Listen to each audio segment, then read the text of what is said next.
Morning everyone, Buck up in North Queensland. Yep, still out at Mount Surprise, or just outside Mount Surprise, about 35 k's, place called O'Brien's Creek Campground. Absolutely beautiful place to camp, it really is. River down there, Elizabeth River or Elizabeth Creek down there. You've got to get in early, especially on school holidays, to get a prime spot near the water, but we like it up here. We're out here by ourselves and just us and a million happy jackbirds, whistling kites, blue-faced honey eaters, heaps of different birds out here. Crows, noisy galahs. When the galahs go off, my God. But anyway, that's what it's all about when you're out camping, eh? And the cow.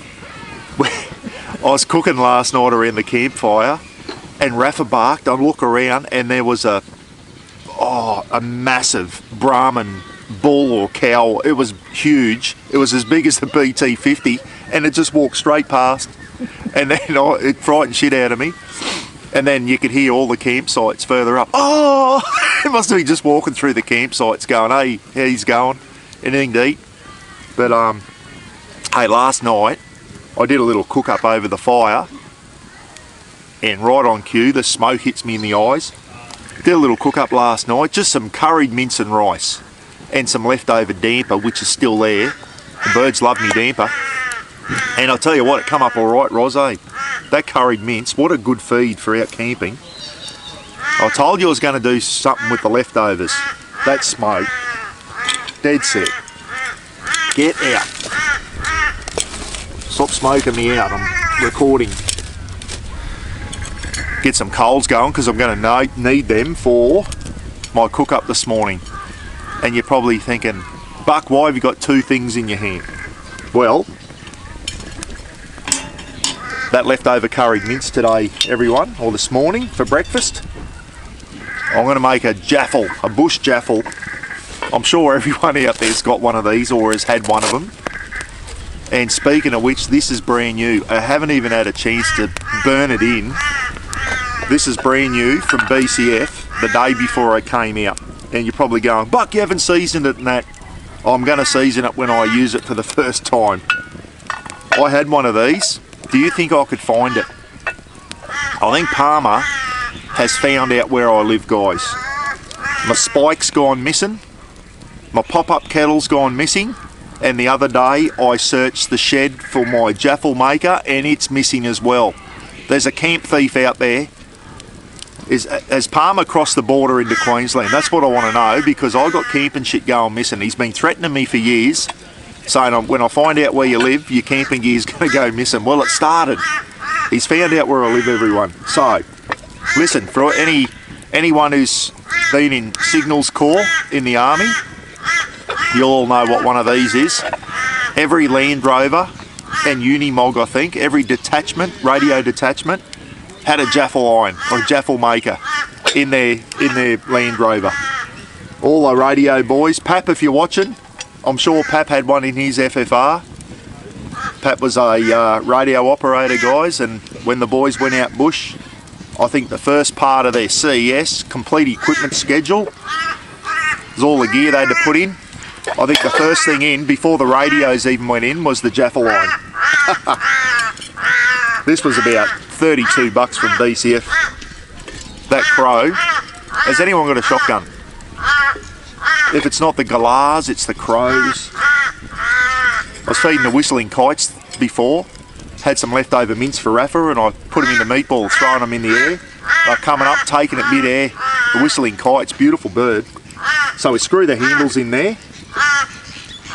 And there you go, guys, our toasted sandwich maker, or jaffle iron as we call them here. Slacking if you're watching. John, Mike over in the US, do you have these overseas, guys? I'm sure you have something like that. We call them a jaffle iron. 2 bits of bread, put your favourite filling in the middle and toast them over the coals. It's got a little hook there so you can clamp it down. You'll see, I'm going to make one out of the leftover curried mince and rice. So it should come up alright. You can do it over a flame, you can do it over gas. You don't need a fire even. You can do that over gas if you want. Okay, if you just got a gas burner, just on a real low heat. The bloody thing, I I might give that a little burn in on the coals now while I'm talking. Yeah, so there was a service station. It's still there. It's a Metro now. It used to be an Ampol. I can't remember what it was. George Valaris's servo, Ros. Anyway, when I was a copper in town, guys, George used to do the best savoury mince jaffles. And when we're on night shift, midnight to 8, about 6 o'clock every morning, we'd pull into the servo and George would be in there. We go, savoury mince jaffle, please, George, and put some salt on it. Oh, geez, what a brekkie. Great breakfast. You can have them any time of the day, but yeah, we always call into the servo there, George Valaris' servo, and have a savoury mince jaffle. That is the best thing. Back onto the army days, guys. Back in my day, we had not the nicest food in the ration packs. It's a lot better nowadays, but we had bully beef or luncheon meat type 2, lamb and rosemary, wasn't too bad, bit fatty. Pork and beans, that was shite. That was all, and then ham and egg. Ham and egg wasn't too bad. The pork and beans, that was a bit of a so it wasn't the nicest, but you can put anything into a jaffle and it'll taste beautiful. I'm gonna if I can catch that crow, I'm gonna have a crow jaffle. I'll see how that turns out. But yeah, so you used to get your ration pack cans back in those days. If you're early in the deploy, if you're out for a couple of weeks, you'd run out of bread, but you'd always take out a fresh loaf of bread with you for the first few days, and you'd make some jaffles and that out of it. So just put your ration pack tin into the middle of the bread and then put it in the jaffle line, and hey, you make a pretty ordinary meal into something that was half edible anyway. So I'll just burn this in a little bit more, then I'm going to go over and see if I can find, there is some bread in the thing we looked over before, and the blue-faced honey eaters, beautiful birds, long beaks, and I know why they got long beaks, Ros, so they can peck through the plastic on a loaf of bread and get the bread. Because I looked over, they were into our bread, the bastards, and I went over and they've got about half a dozen slices, little pecks out of it, so that's why they got long beaks, to get into your bread. So if you do come out, there's lots of birds around, and then they had a crack at me damper, but I've got that wrapped up in an old tea towel, so yeah, be careful of that. Another funny story, camping story. I went out camping at Lakefield National Park, where we're going again soon, with a mate of mine, Liam, and we had a loaf of bread.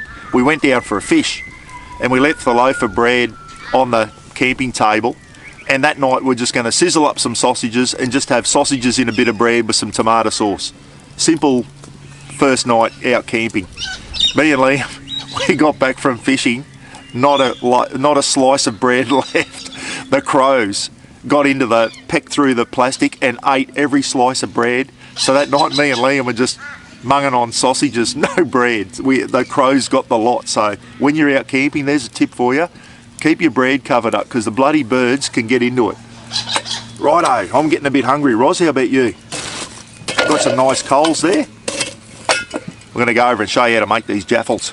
Right, everyone, I've buttered the bread, and that was easier said than done, because the butter was really hard.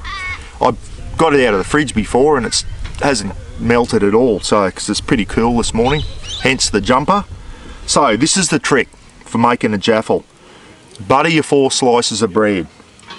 Then the trick is you've got to go butter to butter, like that. Butter to butter. I learnt that when we were running the cafe, Ros, with a toasted sandwich maker. Yeah. Gidgey, if you're watching, I taught Gidgey how to make toasted sandwiches in the cafe as well.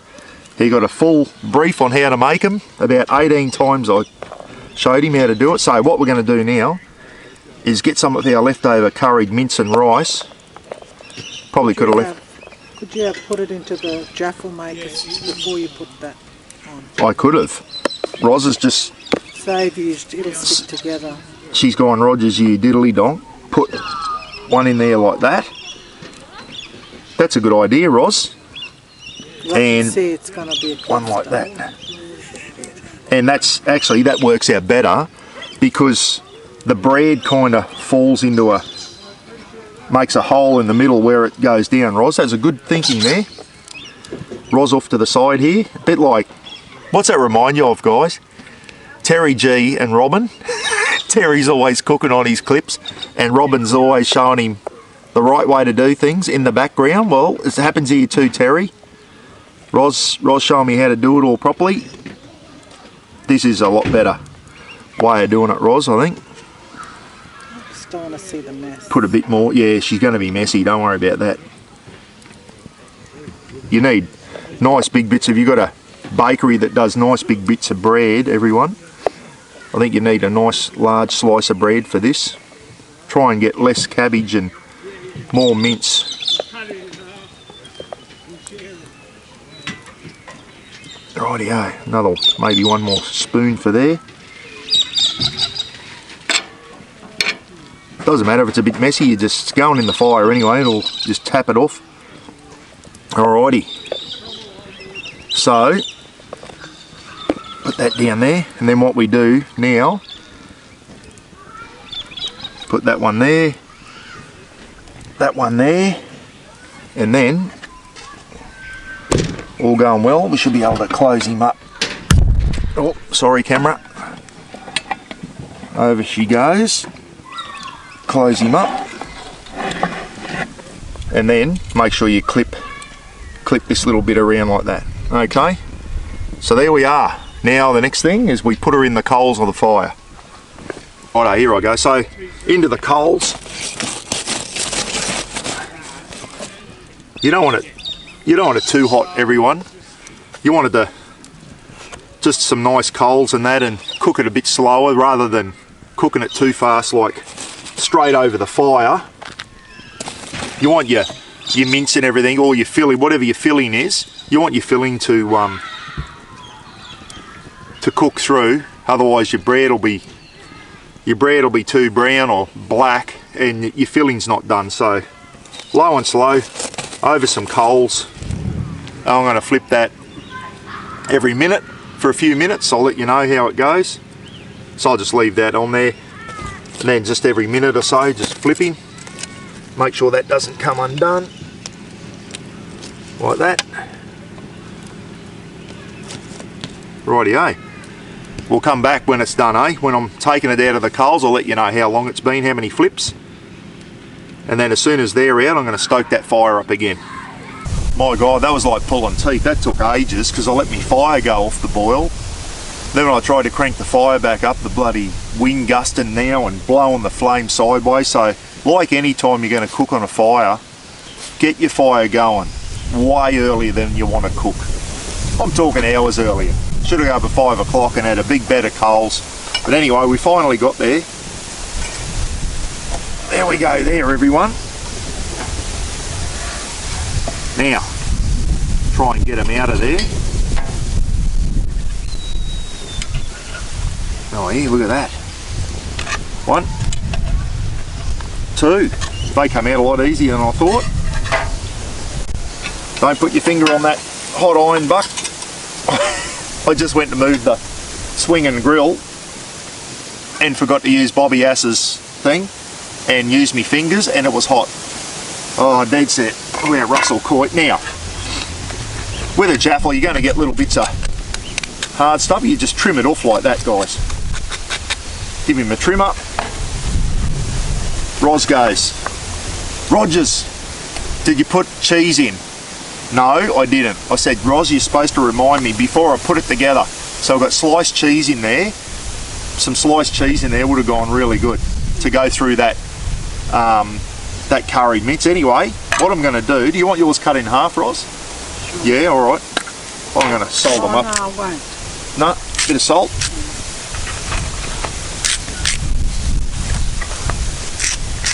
Terry, if you're watching here, look at this chopping board, mate. This is the original chopping board Terry made for me, the Mr. Buckaroony one, and yeah, she's looking a bit worse for wear, but you can still see the logo on there, Terry, and it's had hot camp ovens on it, and these wooden chopping boards are fantastic, they really are. Yeah, I've got salt on there. Righto. So what I might do is cut the camera, go and give Roz hers before it goes cold, and then do the taste test. That's the best bit. Here we go. I don't think they'll be as good as George Valaris's. I'll tell you what, if there was a slice of cheese in there, it would have been better. Too late now.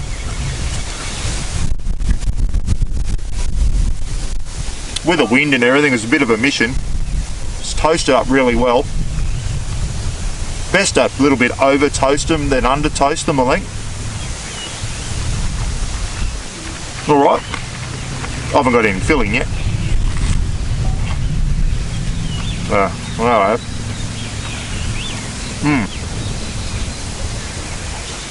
Nice curry flavour coming through there. A little bit dry, I think. The savoury mince are a lot runnier than that.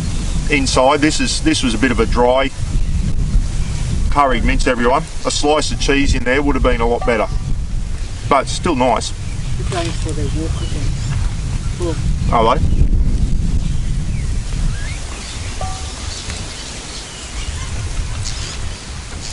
That's hot. Funny, eh? Heap of people coming in last night, people leaving, just a continuous turnover. Birds have been entertaining us all morning. All the happy jacks, whistling kites, blue-faced honey eaters. The bird life here is incredible. The galahs haven't arced up yet, Roz, have they? Haven't heard the galahs yet. Don't worry, we will. Anyway, there you go. You can use any leftovers there. Stew, savoury mince, curried mince, something out of a can. You know that sweet curry, braised steak and onions in the cans. I think Harvest is the brand that you can get from your any of that tin food, tin stuff. You can put into a jaffle. You can put anything in there. That's not a bad brekkie. All right, thanks for watching. Heaps of cook-ups coming, everyone. This is just a good way to use up some of the leftover curry mince. Not a bad brekkie. All right, better go after this. Fire the BT up, go for a drive into Mount Surprise, have a look around in there, and then I'm going to chop some firewood on the way back out. And we've got another couple of days left camping, so we're out of firewood, got to go and find some more. You beauty. See ya.